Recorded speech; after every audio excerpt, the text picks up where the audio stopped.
વલસાડથી સમાચાર કે જ્યાં 1,12,00,000ની નકલી ચલણી નોટ પકડાય છે। એલસીબી અને સ્થાનિક પોલીસે આ સમગ્ર મામલે મહત્વપૂર્ણ કાર્યવાહી હાથ ધરી છે અને અત્યાર સુધીની કાર્યવાહીની અંદર આ નકલી ચલણી નોટ ઝડપાવવાના મામલે ચિલ્ડ્રન બેંકની નોટો સાથે 9 આરોપીની ધરપકડ કરી લેવામાં આવી છે। પોલીસની ઓળખ આપી છેતરપિંડી કરનારા આ તમામ લોકો ઝડપાઈ ગયા। અહીં સસ્તા ભાવે સોનાના બિસ્કિટ અને 3 ગણી ડુપ્લિકેટ ચલણી નોટની તેમણે લાલચ આપી હતી। આરોપી પાસેથી 1,12,00,000 કરોડની ચિલ્ડ્રન બેંકની નોટ કબજે કરવામાં આવી। ચલણી નોટ, ચિલ્ડ્રન બેંકની નોટ અને કાર સહિત 41 લાખથી વધુનો મુદ્દામાલ પણ કબજે કરી લેવાયો। આંતરરાજ્ય ગેંગના મોટાભાગના સભ્યો ગુનાહિત ઇતિહાસ ધરાવે છે। વધુ વિગતે વાત કરવા જોડાઈ રહ્યા છે ટીવીના સંવાદદાતા હરીન માત્રાવડિયા। હરીન, કઈ રીતે સમગ્ર મામલે બાતમી મળી અને કાર્યવાહી થઈ? બિલકુલ, જે રીતે વલસાડ એસપીના માર્ગદર્શન હેઠળ એલસીબી અને સ્થાનિક પોલીસ દ્વારા જે ફરિયાદ નોંધવામાં આવી હતી તેને લઈને સમગ્ર કામગીરી હાથ ધરાઈ હતી ને તેમાં જે સ્થાનિક પોલીસ અને એલસીબી દ્વારા જે સસ્તા ભાવે સોનાના બિસ્કિટ અને 3 ગણી ડુપ્લિકેટ ચલણી નોટોની લાલચ આપનાર જે આખી આંતરરાજ્ય ગેંગ હતી તેની ધરપકડ કરવામાં આવી છે। તેના 9 સભ્યો છે તેની ધરપકડ કરી લેવામાં આવી છે અને તેમની પાસેથી 1.12 કરોડ રૂપિયાથી વધુની ચિલ્ડ્રન બેંકની નોટો છે તે કબજે કરવામાં આવી છે। ચલણી નોટ, ચિલ્ડ્રન બેંકની નોટ અને અન્ય જે મુદ્દામાલ છે તેને મળતા 41.45 લાખ જેટલો મુદ્દામાલ છે તે પોલીસે કબજે કરવામાં આવ્યો છે। મોટા ભાગના આરોપીઓ છે તે ગુનાહિત ઇતિહાસ ધરાવે છે। મહત્વનું છે કે જે રીતે એક ફરિયાદ નોંધાઈ હતી ને તેના ઉપર તેની શોધખોળ કરવામાં આવી હતી ને તેને આધારે છે સૌથી મોટી કામગીરી છે ત્યારે વલસાડ પોલીસ દ્વારા હોઈ શકે કરવામાં આવી છે તે માની શકાય છે। જી આભાર હરીન, તમામ ગતિવિધિઓ પર આપ નજર રાખતા રહેજો। તો આ સમગ્ર મામલે હવે તપાસનો ધમધમાટ તેજ થયો છે।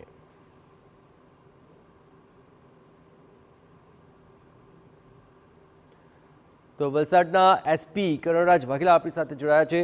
વાઘેલા સાહેબ, આ સમગ્ર મામલે હવે શું કાર્યવાહી થઈ રહી છે? કેટલા લોકો આની સાથે સંડોવાયેલા હોઈ શકે? ટોટલ 9 આરોપી આ સાથે સંડોવાયેલા છે। 9 આરોપીમાંથી જે મુખ્ય જે આરોપી છે નઝીર ઉર્ફે ભજીયાવાલા, એ ઓરિજિનલી આણંદનો છે અને એ સમગ્ર ઘટનાનો માસ્ટર માઇન્ડ છે અને ટોટલ 9 આરોપીમાંથી 5 કચ્છ ભુજના છે, 2 આરોપી અમરેલીના છે, 1 આરોપી નવસારીનો છે અને એક જે મુખ્ય માસ્ટર માઇન્ડ છે નઝીર ઉર્ફે ભજીયાવાલા, એ આણંદનો છે। આ 9 આરોપીઓ ભેગા મળીને આખું આ ષડયંત્ર રચ્યું હતું અને એના આધારે એ લોકોએ અલગ અલગ લોકોનો સંપર્ક કર્યો હતો અને એમાં સુરતના લવાછા વિસ્તારના એક વ્યક્તિને સંપર્ક કરી સસ્તા ભાવે સોનું અપાવવાની લાલચ આપીને એને ડુંગરી વિસ્તારમાં બોલાવ્યો હતો અને પોલીસની રેડ પડી છે એવું એને કહીને એની પાસે રહેલા પૈસા લઈ લીધા હતા અને સોનાના બિસ્કિટ પણ નહોતા આપ્યા અને ત્યાંથી ફરાર થઈ ગયા હતા। છતાં પણ આટલી મોટી માત્રામાં નકલી ચલણી નોટો બનાવી, શું અન્ય લોકોની પણ આમાં સંડોવણી હોઈ શકે? એ દિશામાં પણ કોઈ તપાસ?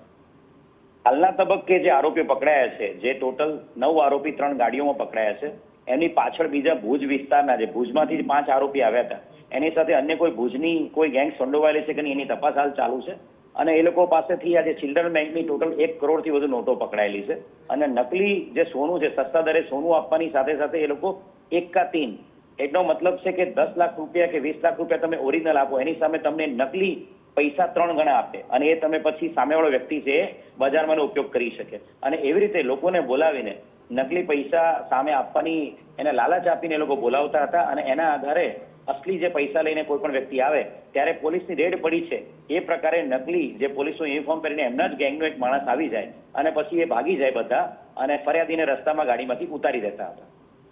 જી બિલકુલ, ખાસ કરીને આંતરરાજ્ય ગેંગના મોટા ભાગના આ સભ્યો છે, શું તમામને આ ગુનાહિત ઇતિહાસ પહેલેથી જ રહેલા છે? આ જે 9 આરોપી છે ને કુલ મળીને એમની વિરુદ્ધમાં 35 થી વધુ ગુનાઓ છે।